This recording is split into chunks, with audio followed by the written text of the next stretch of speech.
Welcome to Flavors of India.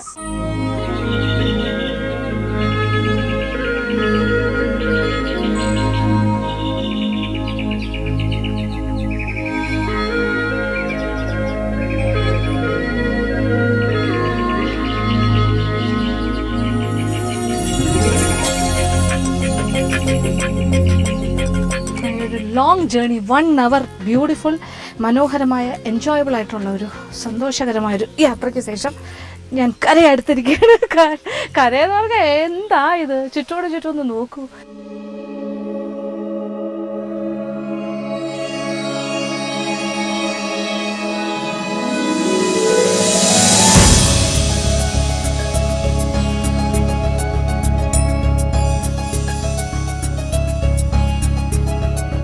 ഇപ്പോൾ ആ ഭയങ്കരമായ കാട്ടിൻ്റെ ഉള്ളിൽ നിന്നും കുറച്ച് തെളിഞ്ഞ ഒരു പ്രദേശത്തേക്ക് എത്തിയിരിക്കുവാണ്. ഇത് വനത്തിൻ്റെ ഉള്ളിൽ തന്നെ കുറച്ച് കൃഷിസ്ഥലമാണ്.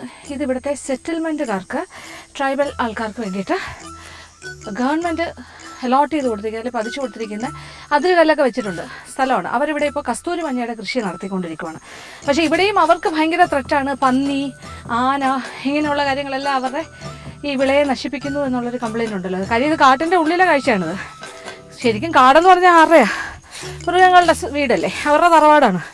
അപ്പോൾ അവിടെ ആര് വന്നാലും അവർക്ക് ഡിസ്റ്റർബൻസ് ആണ്.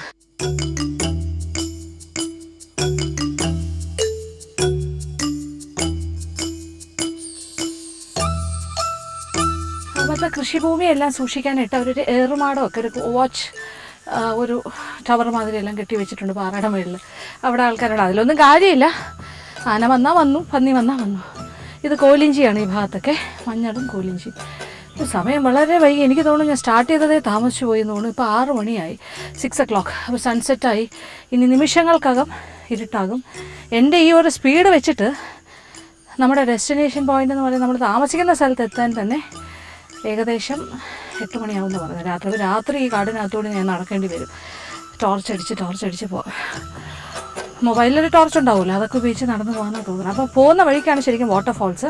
ഏതാണ്ട് നമ്മുടെ താമസിക്കുന്ന ഗസ്റ്റ് ഹൗസിൻ്റെ അടുത്ത് തന്നെ. പക്ഷേ ഇന്ന് രാത്രി നമുക്ക് എന്തായാലും ഇനി വാട്ടർഫോൾസ് കാണാൻ സാധിക്കില്ല. ഈ യാത്ര കാട്ടിനുള്ളിലൂടെ എങ്ങനെയും ഗസ്റ്റ് ഹൗസിൽ എത്താനുള്ള യാത്രയായി മാറിക്കഴിഞ്ഞു. നാളെ രാവിലെ എഴുന്നേറ്റ് നമുക്ക് കുറച്ചൊന്ന് നടന്ന് വാട്ടർഫോൾസിൻ്റെ ഭാഗത്തേക്ക് പോകാം. അപ്പോൾ എന്തായാലും സ്പീഡിൽ നടക്കാൻ നോക്കാം.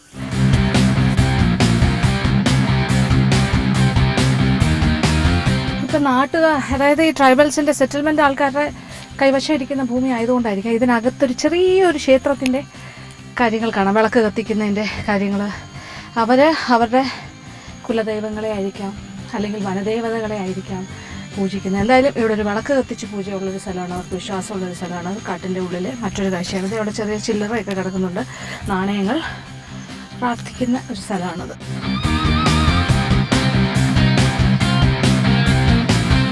ഇപ്പോൾ ശരിക്കും രാത്രിയായി, ഓൾമോസ്റ്റ് ഇരുട്ടി. ഈ രാത്രി ഇതിനകത്ത് കൂടി ഞാൻ സഞ്ചരിക്കാൻ പോവാണ്. നിങ്ങൾക്ക് പേടി തോന്നുന്നുണ്ടോ? എനിക്ക് ചെറിയ പേടിയുണ്ട്, പക്ഷേ കുഴപ്പമില്ല, കൂടെ ആൾക്കാരുണ്ട്. പിന്നെന്താ, ഒന്നും പേടിക്കണ്ട, ശുഭാപ്തി വിശ്വാസം. അപ്പോൾ നമ്മൾ ഈ രാത്രി ഈ കാട്ടിനുള്ളിലൂടെ അപ്പോൾ ഇച്ചിരി കൂടെ നടന്നു കഴിഞ്ഞാൽ ഒരു അരുവിയുടെ ഭാഗത്ത് അവിടെ ഇച്ചിരി നേരം റെസ്റ്റ് എടുക്കണം. അത് കഴിഞ്ഞാൽ പിന്നെ വീണ്ടും ഒരു 2 kilometers നടക്കണം എന്നാണ് പറയുന്നത്. അത് ആ അരുവിയാണ് ഒരു ബോർഡർ. അത് കഴിഞ്ഞ് വീണ്ടും ഒരു 2 kilometers. അപ്പോൾ ഇപ്പോൾ ഇത്രയും വന്നിട്ട് തന്നെ ഒരു 2 മണിക്കൂറായി. ഇനി അടുത്തൊരു പോകാൻ ഒരു 2 മണിക്കൂർ. അപ്പോൾ നടന്ന് ടയേർഡായി തുടങ്ങിയിരിക്കുന്നു. കുറച്ച് നേരം അവിടെ പോയി റിലാക്സ് ചെയ്തിട്ട് മുന്നോട്ട് പോകും. അപ്പോൾ ശരിക്കും ലൈറ്റ് കംപ്ലീറ്റ് ഇരുണ്ട് കഴിഞ്ഞു. പിന്നെ ഇത്രയും മരങ്ങളും കൂടി ഉള്ളതുകൊണ്ട് കാടിൻ്റെ ആ ഒരു വന്യതയും ആ ഒരു ഇരുളിച്ചയൊക്കെ നമുക്ക് ഫീൽ ചെയ്യാനുണ്ട്. കാര്യം സൺസെറ്റ് കഴിഞ്ഞിരിക്കുകയാണ്. മൃഗങ്ങളൊക്കെ ഇപ്പോൾ എന്ത് ചെയ്യുന്നു ആവോ? അവരുറങ്ങാൻ പോയോ, അതല്ല രാത്രി ഇര പിടിക്കാനായിട്ട് ഇറങ്ങുന്ന സമയമാണോ, ഒന്നും അറിയില്ല. കാടിൻ്റെ ഒരു എന്താ പറയുക, ഒരു ക്യാരക്ടർ എന്താണ്, ഫോറസ്റ്റിൻ്റെ ഒരു ലൈഫ് എന്താണ്, അതിൻ്റെ ഉള്ളിലെ അവരുടെ ജീവിത രീതി എന്താണെന്ന് നമുക്കറിയില്ലല്ലോ.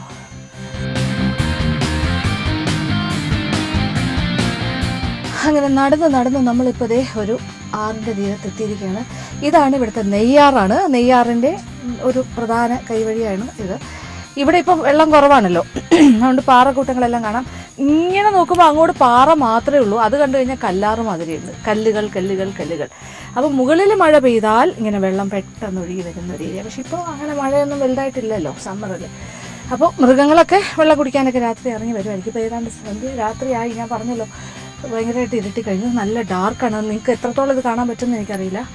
എനിക്ക് കുറച്ച് കാണാൻ പറ്റുന്നുണ്ട്, അത്രേ ഉള്ളൂ. ഇവിടെയൊക്കെ ഫുൾ കല്ലാണ്, വളരെ കുറച്ച് വെള്ളമുള്ളൂ. ഇവിടുന്ന് ഇങ്ങനെ കുറച്ച് കൂടുതൽ വെള്ളമുണ്ട് ഈ ഭാഗത്ത്. ഇച്ചിരി നേരം ഇവിടെ ഇരിക്കുവാണ്, ടയേർഡായി, നല്ലോണം വേർത്ത് 2 മണിക്കൂർ നടന്ന് തളർന്ന് ഇവിടെ വന്നിരിക്കുവാണ്. ഇനി ഇച്ചിരി നേരം കഴിഞ്ഞ് ഇവിടെ നിന്ന് വീണ്ടും ഞാൻ നടന്നു തുടങ്ങും. ഇരുട്ടത്ത് കൂടി നടക്കുക. ഇനി ഒരു 2 hours നടന്നാലേ ഞാൻ അവിടെ എത്തുള്ളൂ.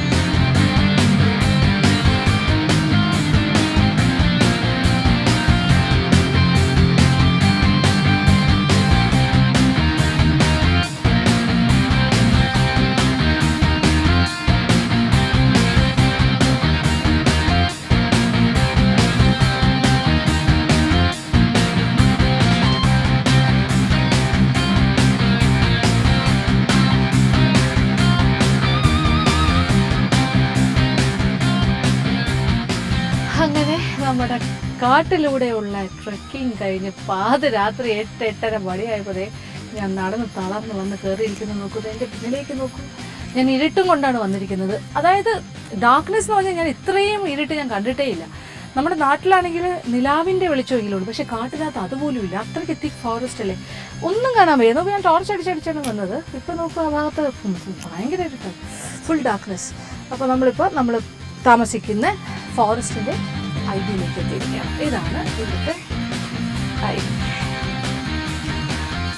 ഇവിടെ അത്യാവശ്യം ടെൻറ്റ്, അതായത് ഒരു മുറിയും പിന്നെ ഒരു ഡോമെട്രി പോലെ കൂടുതൽ ആളുകൾ വന്നാൽ താമസിക്കും. 20 പേര് വന്നാൽ വരെ താമസിപ്പിക്കാം എന്നാണ് പറയുന്നത്.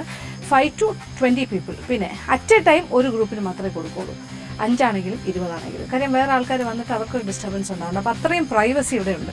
അപ്പോൾ നമുക്കിവിടെയാണ് ഇന്നത്തെ താമസം. നല്ലൊരു വരാന്തയും ഒക്കെ ഉണ്ട്. കംപ്ലീറ്റ് സോളാർ എനർജിയിലാണ് ഇവിടെ പ്രവർത്തിക്കുന്നത് കാര്യങ്ങളൊക്കെ. പിന്നെന്താ, ഫാനൊന്നുമില്ല. അപ്പോൾ ഒരു നാച്ചുറൽ ആയിട്ടുള്ള ഏറിയേഷൻ. അതായത് തളർന്നു, എൻ്റെ ദൈവം ഒന്ന് ഇരിക്കട്ടെ. ചുറ്റുമുള്ള ഈ വനത്തിൽ നിന്നും കിട്ടുന്ന ഒരു തണുപ്പുണ്ടല്ലോ, ഇത്രയും മരങ്ങൾ തിങ്ങി വളരുന്ന ഒരു വനപ്രദേശം. ശരിക്കും കാട്ടിൻ്റെ നടുക്ക് തന്നെയാണ്, ഉൾക്കാട്ടിലാണ്. എനിക്കിവിടെ കേൾക്കുന്നൊരു ശബ്ദം വാട്ടർഫാൾസിൻ്റെ ശബ്ദം കേൾക്കാം. അവിടേക്കാണ് നമ്മൾ വന്നിരിക്കുന്നത്. മീൻമുട്ടി വാട്ടർഫാൾസ്, ഇവിടുത്തെ നെയ്യാർ മീൻമുട്ടിയാണ്. അപ്പോൾ അതിപ്പോൾ രാത്രിയായാലും ഒന്നും കാണാൻ പറ്റില്ല. അപ്പോൾ നാളെ രാവിലത്തെ ജോലി നമ്മൾ നേരെ ഇവിടെ നിന്ന് കുറച്ചൊരു 150 meters താഴോട്ട് പോയി കഴിഞ്ഞാൽ നമുക്ക് ആ വാട്ടർഫാൾസിൻ്റെ അവിടെ എത്താം. വെള്ളം കുറച്ച് കുറവാണ് സാധാരണയിൽ നിന്നും. ഇതിപ്പോൾ വരൾച്ചയുടെ സമയമാണ്, സമ്മർ വേനൽക്കാലം.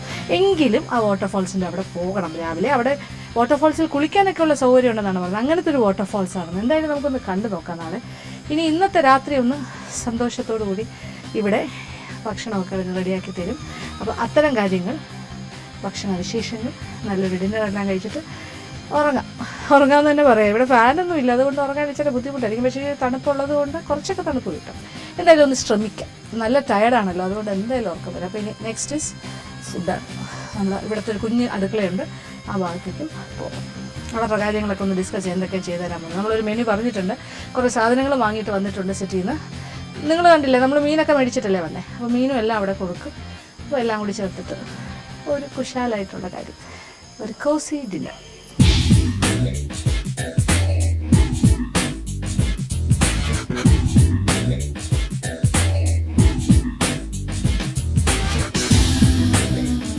ഇവിടെ നെറ്റ്വർക്കും കവറേജ് അങ്ങനത്തെ കാര്യങ്ങളൊന്നുമില്ല. അപ്പം ആരുടെ ശല്യം ഉണ്ടാവില്ല. നിങ്ങൾക്കൊന്ന് സിറ്റിയിൽ നിന്ന് മാറി ആരുടെയും ശല്യം ഉണ്ടാകാത്തൊരു സ്ഥലത്ത് വരണം എന്നുണ്ടെങ്കിൽ ഇവിടെ വന്നാൽ മതി.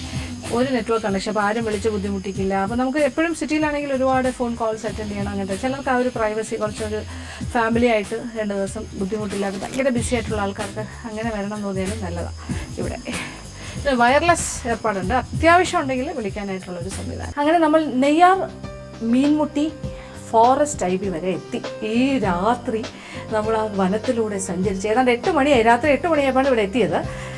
തല തൊട്ട് കാല് വരെ നമ്മളെല്ലാം വേർത്ത് കഷ്ടപ്പെട്ട് മൃഗങ്ങളിൽ നിന്നെല്ലാം രക്ഷപ്പെട്ട് ഇവിടെ എത്തി. അപ്പോൾ ഇവിടെ എത്തിക്കഴിഞ്ഞപ്പോൾ നമ്മൾ കൊണ്ടുവന്ന കാര്യങ്ങളുണ്ടല്ലോ, ഇവിടെ വന്ന് ഭക്ഷണം കഴിക്കാനായിട്ട് നമ്മൾ പിന്നെ ചൂണ്ടയിട്ട് പിടിച്ച മീൻ, കരിമീൻ പർച്ചേസ് ചെയ്തുകൊണ്ട് വന്നു. പിന്നെ ഇത് കൂടാതെ നമ്മൾക്ക് ചിക്കൻ, അങ്ങനത്തെ കാര്യങ്ങളെല്ലാം നമ്മൾ സിറ്റിയിൽ നിന്ന് വാങ്ങിയിട്ടാണ് വന്നത്. പക്ഷേ ഇവിടെ 2 പ്രധാന ആൾക്കാരുണ്ട്, 2 വാച്ചേഴ്സാണ് ഈ ഗസ്റ്റ് ഹൗസുമായിട്ട് ബന്ധപ്പെട്ട്. അപ്പോൾ അതിൽ ഇതാണ് ബിനു ഭുവനചന്ദ്രൻ. ഈ 2 പേരാണ് ഇവിടുത്തെ പ്രധാന കുക്സും. അപ്പോൾ അതുകൊണ്ട് തന്നെ അവരുടെ കൈപ്പുണ്യം നമ്മൾ കാണാൻ പോകുന്നു. ഇന്ന് രാത്രിത്തെ ഭക്ഷണമാണ് ഉണ്ടാക്കുന്നത്. അപ്പോൾ ഭക്ഷണം ഉണ്ടാക്കുന്നത് നിങ്ങൾക്ക് കഴിക്കാനാണ്. അപ്പോൾ അതെന്തായാലും ഒന്ന് ഷൂട്ട് ചെയ്യാമെന്ന് വിചാരിച്ചു. കാര്യം നിങ്ങൾക്കും കാണാമല്ലോ എങ്ങനെയാണ് അവർ തയ്യാറാക്കുന്നത്. ആ ഭക്ഷണമാണ് ഞങ്ങൾ കഴിക്കാൻ പോകുന്നത്. അപ്പോൾ ആദ്യം തന്നെ കരിമീൻ പിന്നെ വൈകുന്നേരം പിടിച്ചതായതുകൊണ്ട് ഫ്രഷ്, അല്ലെങ്കിൽ നമ്മൾ ഇവിടെ വരെ എത്തിയപ്പോൾ 3-4 മണിക്കൂറായല്ലോ. എന്തെല്ലാം ഒരു കുഴപ്പമില്ല, നല്ല ഫ്രഷ് ആയിരിക്കും. നല്ല ഉരച്ച് കഴുകി അല്ലേ വൃത്തിയാക്കി നല്ല വെളുപ്പിച്ചെടുത്തിരിക്കുകയാണ്. കറുത്ത കരിമീൻ ഇപ്പം നല്ല വെളുത്ത കരിമീൻ. അപ്പോൾ കരിമീൻ നമുക്ക് ഫ്രൈ അല്ലേ ചെയ്ത് തരാൻ പോലെ. ഓക്കെ, കരിമീൻ ഫ്രൈ അതിനെന്തൊക്കെയാണ് ചേർക്കുന്നത് നോക്കുക. വെളുത്തുള്ളി ആ പേസ്റ്റ്, കുറച്ച് ഇഞ്ചി അരച്ചത്, കുറച്ച് മുളക് പൊടി, പിന്നെ ഇച്ചിരി മഞ്ഞൾപ്പൊടി, ഇത് കുറച്ച് ഉപ്പ് അല്ലേ, ഇത്രയും കാര്യങ്ങൾ. ഇത് നന്നായിട്ട് അതിനെ തേച്ച് പുരട്ടി മാറ്റി വയ്ക്കും. ഒരല്പം പിടിച്ച് കഴിഞ്ഞിട്ട് അല്ലേ മാരിനേറ്റ് ചെയ്ത് കഴിഞ്ഞിട്ട് അത് വറുത്തെടുക്കുകയാണ് ചെയ്യുന്നത്. അപ്പോൾ ഇവിടെ ഒരു കാര്യം കൂടെ ഉണ്ട്, ചിക്കനും ഉണ്ടാക്കേണ്ട ആവശ്യമുണ്ട്. ഇത് മസാല പുരട്ടി ഒരു സൈഡിലേക്ക് മാറ്റി വയ്ക്കുന്നു, അത് ചിക്കൻ്റെ പ്രോസസ്സിലേക്ക് കടക്കുന്നു.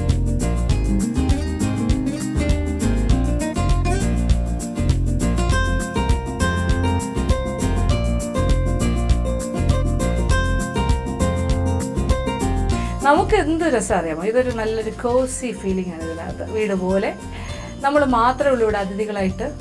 കാര്യം ഒരുപാട് ഇപ്പോൾ ഒരു ഫാമിലി അല്ലെങ്കിൽ ഒരു ഗ്രൂപ്പ് വന്നാൽ അവർ മാത്രമേ ഉണ്ടാവുള്ളൂ, അല്ലാതെ ഒന്നിൽ കൂടുതൽ ഗ്രൂപ്പിനെ ഒരേ സമയം അനുവദിക്കില്ല. അതുകൊണ്ട് തന്നെ നമുക്ക് നമ്മുടെ വീട് പോലെ പെരുമാറാൻ പറ്റുന്ന ആൾക്കാർ, അവർ നമ്മുടെ വീട്ടിലെ അംഗങ്ങളെ പോലെ. അപ്പോൾ നമുക്ക് ഇഷ്ടമുള്ള ഭക്ഷണം ഉണ്ടാക്കി തരും. നമ്മൾ തന്നെ കൊണ്ടുവരുന്ന ഇൻഗ്രീഡിയൻസ് വേണമെങ്കിൽ നമുക്ക് കുക്ക് ചെയ്യണമെന്നുണ്ടെങ്കിൽ നമുക്ക് തന്നെ കുക്ക് ചെയ്യുകയും ചെയ്യാം അല്ലേ, ചെയ്യാലോ. ഇപ്പോൾ എനിക്കിപ്പോൾ കുക്ക് ചെയ്യണമെന്നുണ്ടെങ്കിൽ എൻ്റെ ഇഷ്ടത്തിന് കുക്ക് ചെയ്യാം. പക്ഷേ ഇന്ന് കുറച്ച് ടയർഡാണ്, അതുകൊണ്ട് കുക്കിങ് വേണ്ട വെച്ചു. മാത്രമല്ല ഇവരുടെയൊക്കെ കൈപ്പുണ്യം അറിയണ്ടേ നമ്മളെപ്പോഴും സ്വന്തമായിട്ട് കുക്ക് ചെയ്യുന്ന ആൾക്കാരാണ്. അപ്പോൾ അങ്ങനെയല്ല, ഇതൊരു വ്യത്യാസം നമ്മൾ അറിയണം. അതുകൊണ്ടാണ്. പക്ഷേ നിങ്ങൾക്ക് പിക്നിക്കായിട്ട് വരികയാണെങ്കിൽ അല്ലെങ്കിൽ ഒരു 1 day or 2 day ട്രിപ്പ് വരികയാണെങ്കിൽ നിങ്ങളെല്ലാം വെൽ പ്ലാൻഡ് ആയിട്ട് വരിക. അപ്പോൾ നല്ല രസമായിരിക്കും സ്വന്തമായിട്ട് കുക്ക് ചെയ്യാൻ വേണമെങ്കിൽ, അല്ലെങ്കിൽ അവരുടെ സഹായമൊക്കെ ഉണ്ടാവും. ഒക്കെ ഒരു ഐഡിയ ആയിട്ട് പോകും അല്ലേ. അപ്പോൾ ഇനി നമുക്ക് ചിക്കൻ്റെ പരിപാടി തുടങ്ങാം. അപ്പോൾ ചിക്കൻ 2 കോഴിയാണ് നമ്മൾ മേടിച്ചിട്ട് വന്നത്. 2 കൂടി ചേർത്ത് 3 കിലോ ഉണ്ട്, 1.5 കിലോയുടെ 2 കോഴി. അപ്പോൾ ചെറിയ കഷ്ണങ്ങളായിട്ട് മുറിച്ച് കഴുകി വൃത്തിയാക്കി വെച്ചിരിക്കുന്നു. ഇത് നമ്മൾ വാങ്ങിച്ചുകൊണ്ട് വന്നാണ്. നാടൻ കോഴിയാണെങ്കിൽ കൂടുതൽ നല്ല, ഇത് ബ്രോയിലർ ആയിരുന്നു പക്ഷേ അല്ലേ. ഓക്കെ, പിന്നെ അതിന് വേണ്ട സാധനങ്ങൾ എന്ന് പറഞ്ഞാൽ ഇഞ്ചി അരച്ചത്, വെളുത്തുള്ളി അരച്ചത് എല്ലാം ചതച്ച് വെച്ചിട്ടുണ്ട്. പിന്നെ പച്ചമുളക്, ടൊമാറ്റോ, സവാള നീളത്തിൽ ഘനം കുറഞ്ഞരിഞ്ഞത്, കറിവേപ്പില, വെളിച്ചെണ്ണ, നല്ല വെളിച്ചെണ്ണയിലാണ് ഉണ്ടാക്കുന്നത്.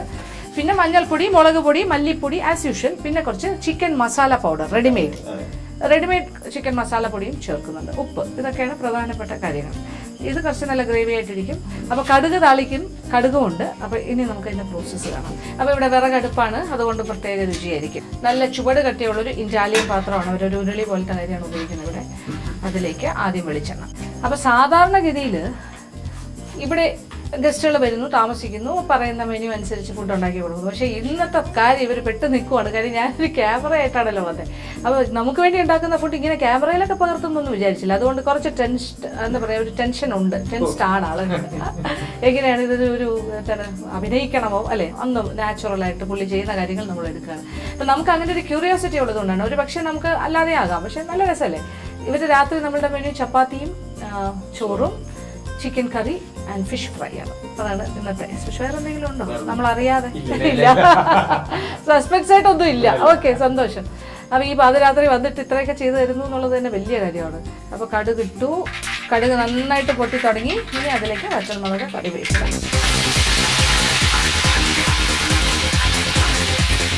അപ്പോൾ കടുക് താളിക്കൽ കഴിഞ്ഞു. ഇനി അടുത്ത ഇഞ്ചി അരച്ചത്, വെളുത്തുള്ളി അതെല്ലാം ചതച്ച് വെച്ചിരിക്കുവാണ്. ഓക്കെ, ചിത്തോളൂ. ഒരു 2-2.5 ടേബിൾ സ്പൂൺ വരെ ആകാം വെളുത്തുള്ളി ചതച്ചത്, അല്ലെങ്കിൽ 3 ടേബിൾ സ്പൂൺ തന്നെ വെച്ചോളൂ. 2 കോഴിയുണ്ടല്ലോ, ഏതാണ്ടൊരു ഇഞ്ചി ചതച്ചത് 3 ടേബിൾ സ്പൂൺ. പിന്നെ കുറേ പച്ചമുളക്, മുളക് ഒരു 7-8 എണ്ണം അല്ലേ, 10 എണ്ണം വരെ ആകാം. 2ആയിട്ട് മുറിച്ച് പിളർന്ന് മുറിച്ചത് ആയി. പിന്നെന്താ, ഇനി ഇതിൻ്റെ ഒരു വാടി വരുമ്പോൾ സവാള, പച്ചച്ചുവയൊക്കെ മാറി ഇഞ്ചി വെളുത്തുള്ളി എല്ലാം മൂത്ത് തുടങ്ങുമ്പോൾ സവാള ചേർക്കും. അപ്പോൾ ഇഞ്ചി വെളുത്തുള്ളി എല്ലാം ഇങ്ങനെ വാടി തുടങ്ങി, ഒരു പച്ചച്ചുവ മാറാൻ തുടങ്ങുന്നു, ഏതാണ്ട് മാറി എന്ന് തന്നെ പറയാം. ഇനിയാണ് സവാള, 7 ചെറിയ സവാള. ഒരല്പം വെയിറ്റിംഗ് ടൈം ഉണ്ട്, ഇതിൻ്റെ നിറം മാറണം. അത് കഴിഞ്ഞിട്ട് ബാക്കി കാര്യങ്ങൾ കാണാം. അപ്പോൾ ഞാനിങ്ങനെ കുറച്ച് കാര്യങ്ങൾ ഇവിടെ ചോദിക്കാൻ പോവാണ്. ഇവിടെ കാർഡിൻ്റെ നടുക്ക് നിങ്ങൾ മാത്രമേ ഉള്ളൂ. നിങ്ങൾ ഒരാഴ്ച 2 പേരും കാണും, അടുത്ത ആഴ്ച വേറെ 2 പേര് വരും അല്ലേ. അപ്പോൾ ആഴ്ചയിൽ നിങ്ങളുടെ ഡ്യൂട്ടി ടൈം മാറും. അപ്പോൾ മൊത്തം 4 വാച്ചേഴ്സാണ്, 2 പേര് ഓരോ ആഴ്ചയും ടേൺ വെച്ചെടുക്കുന്നു. ഇത് കൂടാതെ ഈ കാട്ടിനകത്ത് നിങ്ങൾ താമസിക്കുന്നു, ഗസ്റ്റ് ഇല്ല, അല്ലാതെ ആണെങ്കിൽ നിങ്ങൾ ഒറ്റയ്ക്കാണെങ്കിൽ ഇവിടെ ഉണ്ടാവും. ആന വരാറുണ്ടോ? കാണാറുണ്ടോ? കണ്ടിട്ടുണ്ടോ? പക്ഷെ ഇങ്ങോട്ട് കയറില്ലല്ലേ ആന? ഓക്കെ. കാര്യം ഇതിന്റെ ചുറ്റും കിടങ്ങൊന്നും ഞാൻ കണ്ടില്ല, അതാ ഞാൻ ചോദിച്ചത്. കാര്യം ഇത് ഇച്ചിരി പൊങ്ങിയിരിക്കുന്ന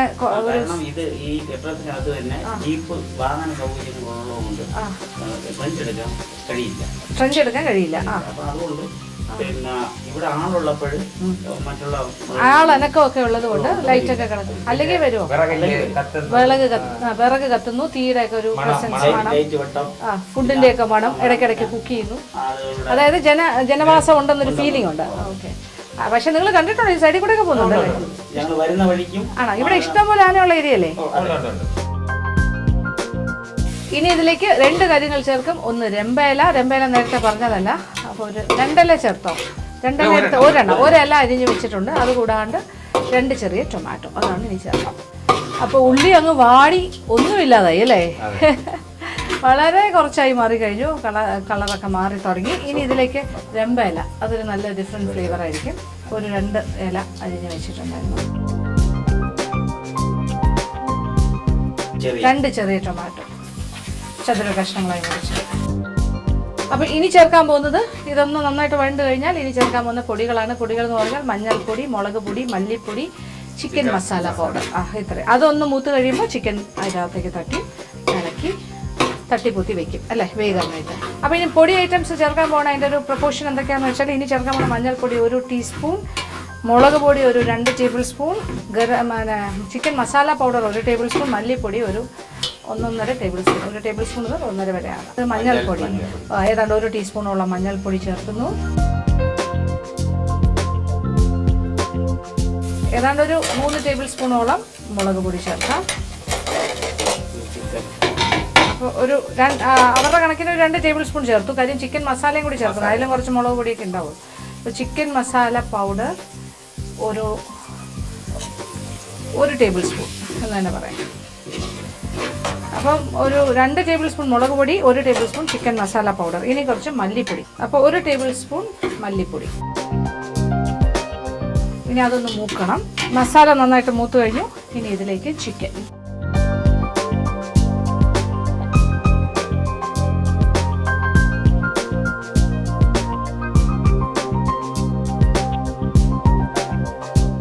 അപ്പോൾ ഇനി കുറച്ച് ഉപ്പും കൂടി ഇടാൻ പോവുകയാണ് അല്ലേ? ഇച്ചിരി ഇടട്ടെ?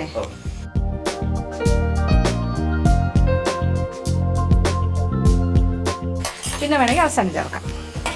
ഇനി ഇച്ചിരി വെള്ളവും കൂടി ഒഴിച്ചിട്ട് ഒരല്പം, ചിക്കനിൽ നിന്ന് എന്തായാലും വെള്ളം ഊറി വരും, ഒരല്പം വെള്ളവും കൂടി ഒഴിച്ചിട്ട് ഒഴിക്കട്ടെ.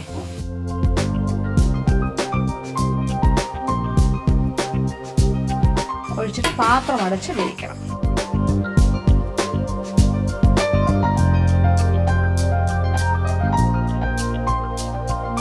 അപ്പോൾ എന്തായാലും ചിക്കൻ ഒന്ന് വേഗട്ടെ, പെട്ടെന്ന് തന്നെ വെന്ത് കിട്ടും. കാര്യം നല്ല വിറകടുപ്പാണ്, നല്ല ചൂടുണ്ട്. കൂടാതെ ബ്രോയിലർ ചിക്കൻ അല്ലേ, പെട്ടെന്ന് വേഗം, നാടനല്ലല്ലോ, സമയം എടുക്കില്ല, പെട്ടെന്നാകും. അപ്പോൾ അതുവരെ നമുക്ക് വയ്ക്കാം. അപ്പോൾ ഈ സമയം കൊണ്ട് വേണമെങ്കിൽ മീൻ വറുത്താലോ, ഇപ്പുറത്തെ അടുപ്പിൽ. ഓക്കെ, സമയം കളയണ്ട. കാര്യം നമ്മൾക്ക് വിശപ്പായി തുടങ്ങി, രാത്രിയായില്ലേ, അവർക്ക് ജോലിയും തീർക്കണം. അതുകൊണ്ട് ഈ സൈഡിൽ ഫിഷ് ഫ്രൈ ചെയ്യാൻ പോവാണ്. മസാല പൊട്ടി വെച്ചിരിക്കുന്ന കരിമീൻ വറുത്തെടുക്കും.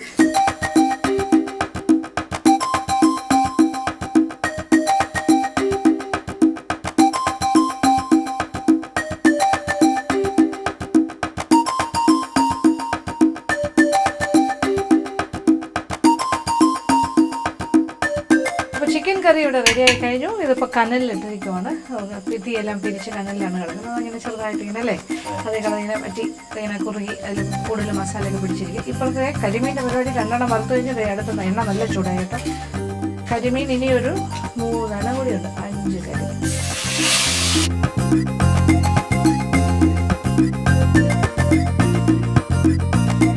അപ്പോൾ ഇവിടുത്തെ എല്ലാ കാര്യങ്ങളും റെഡിയായി. ചപ്പാത്തി ഒരു സൈഡിൽ വേറെ ചെയ്തുകൊണ്ടിരിക്കുന്നു. ചോറ് വേവിച്ച് കഴിഞ്ഞു. Chicken curry is ready.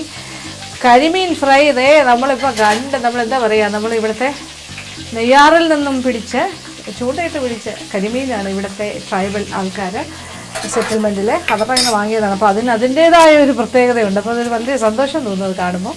ബാക്കി കരിമീനും കൂടി റെഡി ആകട്ടെ. ഇനി എല്ലാം കൂടി നമ്മളുടെ അവിടേക്ക് കൊണ്ട് സുഖമായിട്ട് ഭക്ഷണം കഴിക്കാം. കാര്യം കുറച്ച് ലേറ്റായി തുടങ്ങി, അവർക്കുമൊക്കെ കിടന്ന് ഉറങ്ങണം അല്ലേ. ഇത് ഇച്ചിരി ലേറ്റ് നൈറ്റാണ് ഇന്നത്തെ പരിപാടിയല്ല. അപ്പോൾ ഇപ്പോൾ സമയം എന്തായി കാണും? അപ്പോൾ ഏതാണ്ട് 11 മണിയായി. അപ്പോൾ ഇന്ന് ഉറങ്ങുമ്പോൾ 12 മണിയാണ്. എന്തായാലും കുഴപ്പമില്ല, നമ്മൾ വന്നതുകൊണ്ട് അങ്ങനെ ഒരു ഗുണമായില്ലേ, 12 മണിക്ക് ഉറങ്ങാൻ പറ്റുന്നുള്ളൂ. കുറച്ച് ദിവസമൊക്കെ ലേറ്റ് ആവും, ആളുണ്ടെങ്കിൽ ഗസ്റ്റൊക്കെ ഉണ്ടെങ്കിൽ. എന്തായാലും സന്തോഷം. ഇനി നമുക്ക് ഭക്ഷണം കഴിക്കുന്ന സ്ഥലത്ത് വെച്ച് കാണാം. അങ്ങനെ ഡിന്നർ ഇവിടെ റെഡി ആയി കഴിഞ്ഞു. അപ്പോൾ ഒരു ഓപ്പൺ എയർ ഡിന്നർ എന്ന് തന്നെ പറയാൻ വേണമെങ്കിൽ ഞാൻ ഈ വരാന്ത ഭാഗത്ത് തന്നെ ടേബിളൊക്കെ അറേഞ്ച് ചെയ്തിട്ടുണ്ട്. പുറത്തേക്ക് നോക്കുമ്പോൾ ഒന്നും കാണാനില്ല, ഫുൾ ഡാർക്ക്നെസ്, മുഴുവൻ കാടാണ്. ഈ ഒരു വെളിച്ചത്തിൽ ഇവിടെ മാത്രമേ വെളിച്ചമുള്ളൂ, ഇപ്പോൾ ചുറ്റും കാട്. ഇനി ഡിന്നർ കഴിക്കാം. വിഭവസമൃദ്ധമായ സ്വാദുള്ള അടിപൊളി വിഭവങ്ങൾ ഇവിടെ റെഡിയാക്കി വെച്ചിരിക്കുകയാണ് ഇവിടുത്തെ പ്രധാന ആൾക്കാർ.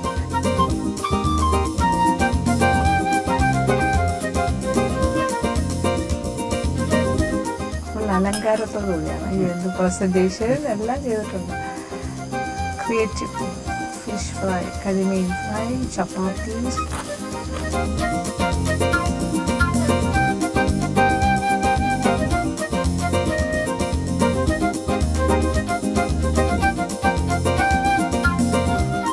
അങ്ങനെ നല്ല ക്രിസ്പി ഫ്രൈഡ് കരിമീനും. അപ്പോൾ ഓരോന്നോരോന്നായിട്ട് നമുക്ക് എടുക്കാം. നല്ല ബിഗ് സൈസ്. പിന്നെ ചപ്പാത്തി, നല്ലൊരു ചിക്കൻ കറി. ചിക്കൻ കറി ഇപ്പോൾ ശരിക്കും ഒരു ചിക്കൻ പൊരട്ട് പോലെ തന്നെ, കുറച്ച് സെമി ലിക്വിഡ് ഫോമിലാണ്. ഒത്തിരി ചാറായിട്ടല്ല ഇപ്പോൾ ചെയ്തിരിക്കുന്നത്, അത് ഇരുന്നൊന്ന് കുറുകുന്നതാണ്.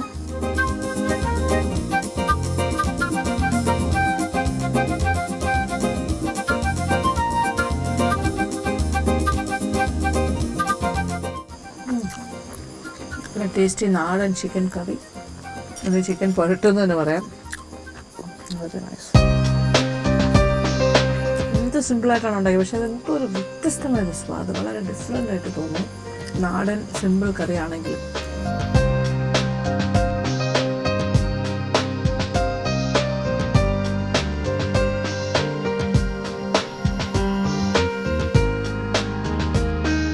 നല്ല പച്ച മീനായിരുന്നല്ലോ, അതിൻ്റെ സ്വാദൊന്ന് വേറെ തന്നെയാണ്. നന്നായിട്ടുണ്ട്. കരിമീൻ എപ്പോഴും നമ്മൾ ക്രിസ്പി ഫ്രൈഡാണ് ഏറ്റവും ടേസ്റ്റ്. അപ്പോൾ പൊള്ളിച്ചതാണെങ്കിൽ പോലും നമ്മളൊന്ന് ഫ്രൈ ചെയ്തിട്ടല്ലേ എടുക്കുന്നത്. എക്സലൻ്റ്. അങ്ങനെ വിഭവസമൃദ്ധം, സ്വാദിൻ്റെ കാര്യത്തിൽ ഏറ്റവും മുൻപന്തിയിൽ നിന്ന്. അപ്പോൾ ഇത്രയും നല്ലൊരു നാച്ചുറൽ സെറ്റിങ്സിലിരുന്നു കൊണ്ട് എനിക്കിങ്ങനെയൊക്കെ കഴിക്കാൻ പറ്റുന്നതിനൊരു ഭാഗ്യമാണ്. എന്നാലും ഇന്നത്തെ രാത്രി വളരെ ഗംഭീരമായി കഴിഞ്ഞു. ഇനി ഉറങ്ങാനുള്ളൊരു ക്ഷീണം മാത്രമേ ഉള്ളൂ. അപ്പോൾ നിറച്ച് ആഹാരം കഴിക്കുന്നു, ഉറങ്ങും. അപ്പോൾ എന്തായാലും നാളെ കാണാം. അതുവരെ